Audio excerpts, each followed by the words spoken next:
Hola, hoy os voy a hablar de un poco a líneas generales con mi opinión acerca de un libro que también me gustó mucho, que lo leí ya en mi adolescencia y ahora he pensado en volver a hacer otra reseña o hacer un resumen y contar mi opinión de este libro. Es El mundo de Sofía, como dice el título, y bueno, este libro es, mucha gente lo leyó en su época y hace unos cuantos años, fue un bestseller, un escritor noruego.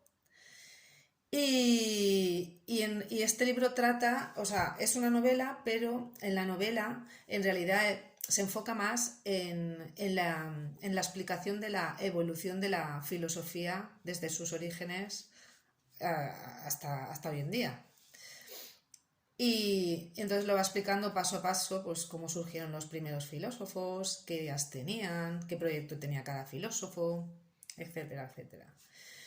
Y bueno, y por no hacerlo, digamos, aburrido, pues también el escritor pues traza, ingenia pues una historia con un hilo a seguir, porque tipo novela para que el lector pues no solo asimile datos, sino también lea una trama.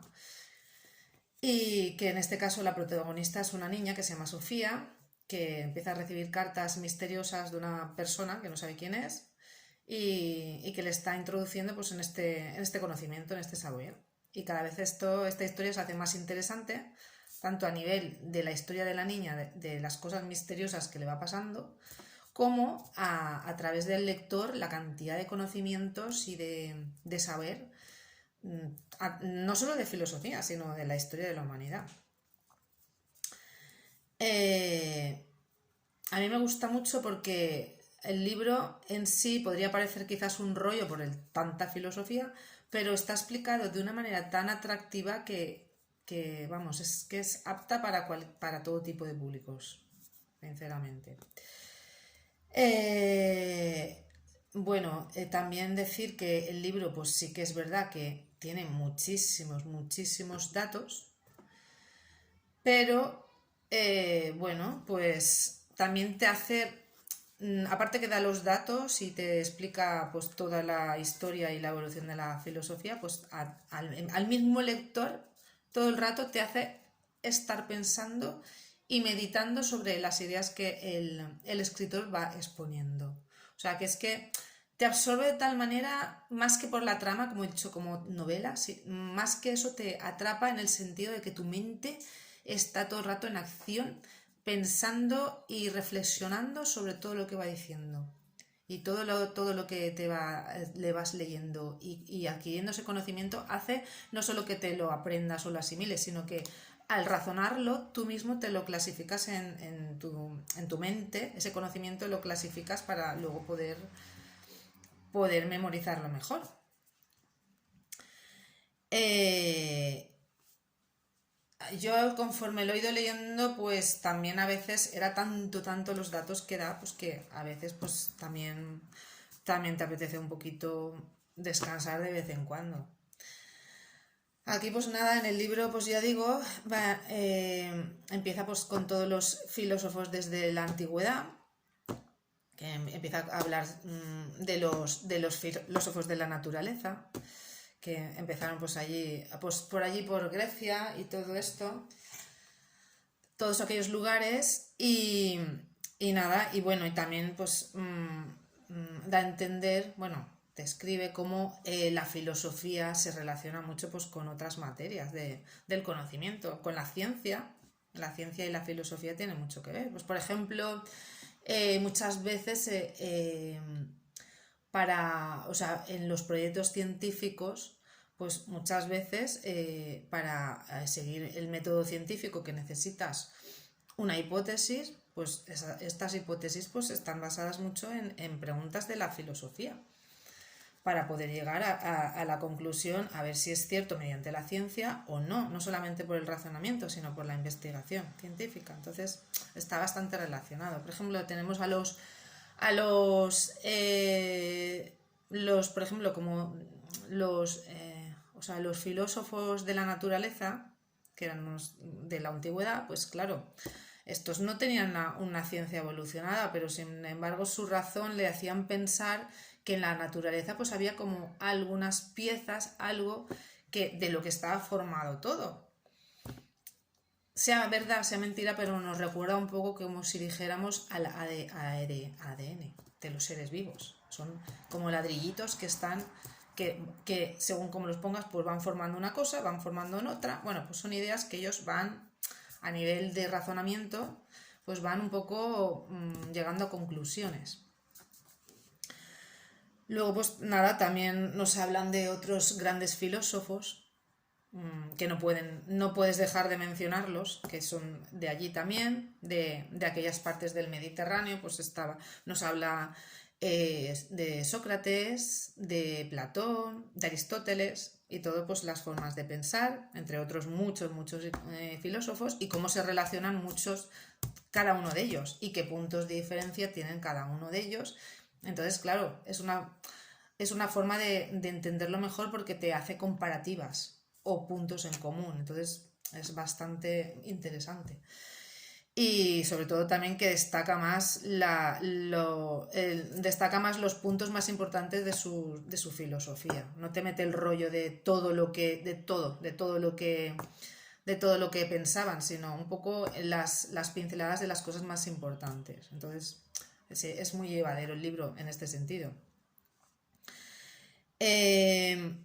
Y bueno, va haciendo una evolución, va hablando de... Y claro, a raíz de esta evolución, pues también vas un poco conociendo la historia de la humanidad, porque claro, todo está relacionado. Igual que la filosofía, pues también se relaciona mucho, se llega a relacionar mucho con la religión.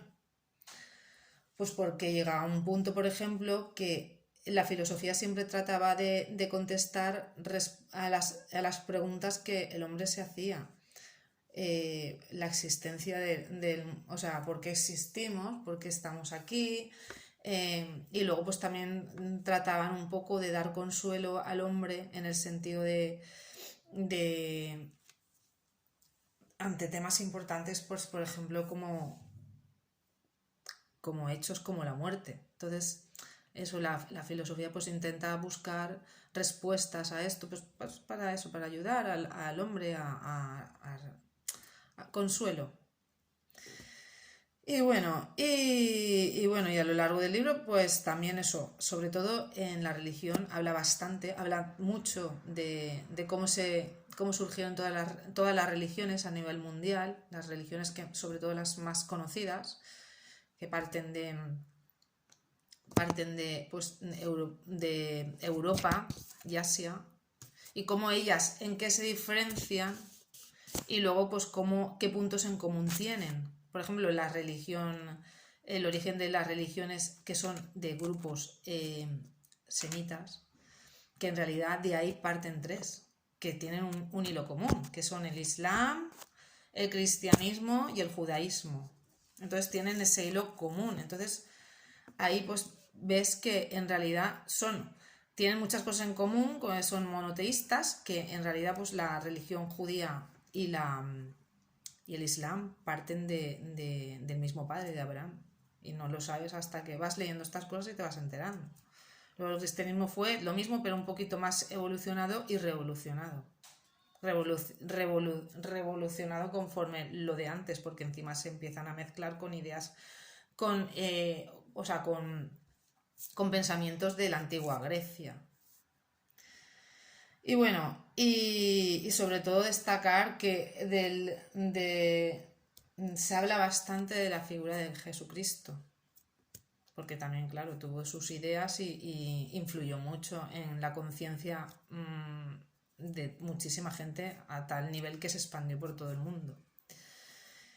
Y bueno, nada más que decir, simplemente yo es la segunda vez que me he leído este libro. La primera vez, pues ya digo, fue en la adolescencia, que claro, como estás estudiando y tienes que ir al instituto y siempre buscas la manera de encontrar explicaciones para tú hacer los exámenes, pues desarrollarlos mejor y tal, y siempre buscas por las mejores personas que te lo pueden explicar. Y sinceramente este libro lo explica de maravilla. de maravilla, o sea, es que es de la manera tan sencilla y tan clara que yo a cualquier persona que esté, como digo, estudiando, yo no, o sea, lo pondría obligatorio en los institutos, antes que muchos libros que ponen hoy en día, que, bueno, no voy a opinar. Este lo pondría obligatorio. Y bueno, y ya no hace falta que sea para la juventud, o sea, los que están estudiando en institutos o colegios. Cualquier persona adulta puede leerlo porque así también refrescas un poco de conocimiento que has adquirido años atrás. Por no decir que te hace pensar también en cosas que no habías caído o que ya las tenías olvidadas. Bueno, pues nada, ya no voy a comentar nada más, simplemente ha sido un poco un vídeo espontáneo y nada, os animo de verdad a que lo leáis. Hasta luego.